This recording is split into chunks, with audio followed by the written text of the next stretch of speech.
Ngayon, landscaper naman po tayo. Hindi lang po ako nagtatanim, kundi minsan nag-landscape din tayo. Pag nasa mood ako ng landscaping. So itong simentong ito, nilagay natin dito kasi pathway ito. This is very beautiful sa drone. Doon. Ito ay ating kalsada dito sa taas. Tungo doon. Doon sa natin hindi patapos dahil nasira ni audit at parkingan natin doon. At dito rin, pispa natin doon. Pakita mo tours yung pispa natin sa baba. Doon. At saka mayroon tayong function hall. Doon sa baba. Function hall. Or event hall. Restaurant kasi yan ang dream ko. At dito marami ng tanim na niyog sa baba. At saka fire tray. At yung compound may doon sa baba. Doon. Yung may rila nakita tours. Doon. Oh. Yung father ko doon nagdadrive. Yun kasing compound namin sa baba, wala pong outsider. Yung kapatid ko nga naglilinis doon sa baba. Ganito, doon. So si Sir Cruzas yun. Nakita ba ters? Doon. Kita natin. At dito kalsada kasi ito, daan. Patungo doon. So ito mapasukan ng motorsiklo. Pakita mo ters. Mapasukan to sa taas kasi may daan nga. Pwede kami bibiyo doon sa baba. Kasi may kalsada at dito yung ating hagdanan. Ang sabi dito, dayon lang kamo. Tinuturo ko muna kayo at marami diyang mga wordings pasaka. Nirehab natin tong daanan. On the way pa yan kasi may nagdonate sa atin ng simento. So hindi pa yan tapos, kulang pa ng ilang hagdan ba na simento instead of Bermuda. Anong pangalan nito sa inyo? This is palm tree yata. Namumungaw. Sana ang buhay nyo mamumunga tulad dito. Tinuturo ko muna kayo yung mga rooms ko dito sa baba. Pwede kayo mag-honeymoon dito sa baba. Nasira ito ng bagyo ngunit ating nirehab. Pakita ko yan one day sa inyo. May 3 rooms dito at mayroon akong room din sa taas na malaki. Yun sa ating farmhouse. So balik tayo dito.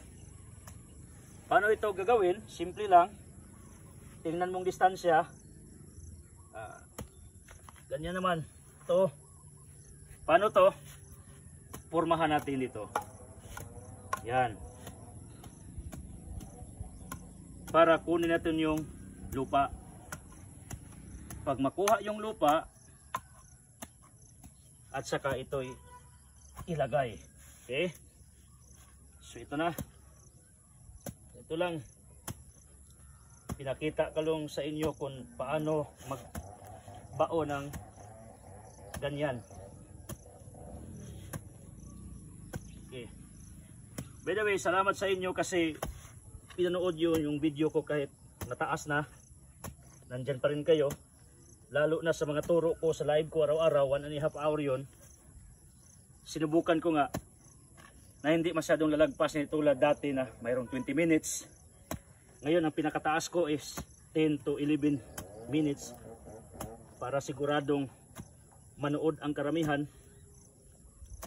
Yun ang aking iniisip ngayon. This is Carabao grass. Ito. Pahulma na to una ba? Yan. So minsan ako talagang nagtrabaho. Kahit may trabahante tayo, si Tura yung kapartner ko ngayon. Ganito. Kuna ito ng lupa. Yan.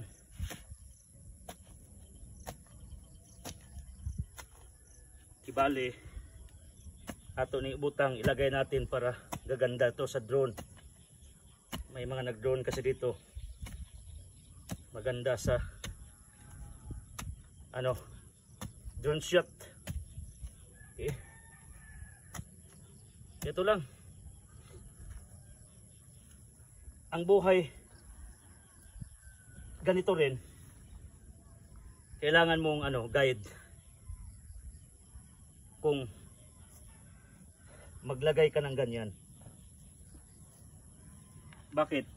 Pag hindi mo yan kurtihan daan or pormahan or lagyan ng guide, baka hindi magkasya or baka malaki ra kaayo. Dako ra. So, subukan natin. Ito. Okay. Yan. So, the next move of this, parang ano, sobra lang. Yata, sobra. Lagyan natin ng lupa kunti. Kasi hindi naman yan masyadong dapat nakabaon. Dapat yan lulutang. Ito. Yan. Pwede na yan. At ang mga lupa, ibalik dyan sa kilid. Half the base shot tulad nito. Kasyang-kasya. Bakit may guide eh? Pag may guide ka, hindi ka mahirapan. Kaya nga araw-araw dapat magpaturo ka sa akin para mayroon kang giya sa buhay mo. Tulad dito. Hindi naman ito tsamba. Bakit nagkasya? Automatic. Kasi minimeasure natin yung sukat niya. Sinusukat natin yung laki niya. Kaya hindi sayang yung damo. Hindi nasira kasi kasya lang yung butas mo. Yun ang hitting the right target. Tsansahin mo. Sukatin mo. Life goes that way. Huwag kang tsamba-tsamba. Bawal tsamba. Walang tsambang naligtas. Walang tsamba na nagtagumpay. Napoleon Hill said, success belongs only to the most clever and big and prepared in everything. Yung mga taong magaling talaga, pinaghandaan. So ganito lang maggawa ng ano, ganito. One time pakitain ko kayo paano magporma ng ganitong simento. Dali lang yan, simple. Kasi yung mga workers natin dito talaga mga talented, mga magaling. So saan natin ito ilagay? Ito i-forward doon kasi kugon doon eh. So for now, ito muna ipakita ko. So kita nyo mga simento para pwede apakan pag ting-ulan, or pwede rin ito ay magbibigay dagdag ng ano, view sa ating resort dito sa Altam. Tingnan nyo, nasa ibabaw tayo. Kita nyo doon yung panoramic park, ang layo doon, parang Chocolate Hills. Nasa ibabaw tayo, pero hindi pa ito ang ibabaw. May ibabaw pa rin tayo doon sa taas. Kasi yung bukirin natin parang hagdanan. Yung shooting ng Karate Kid parang ganun ba, level by level.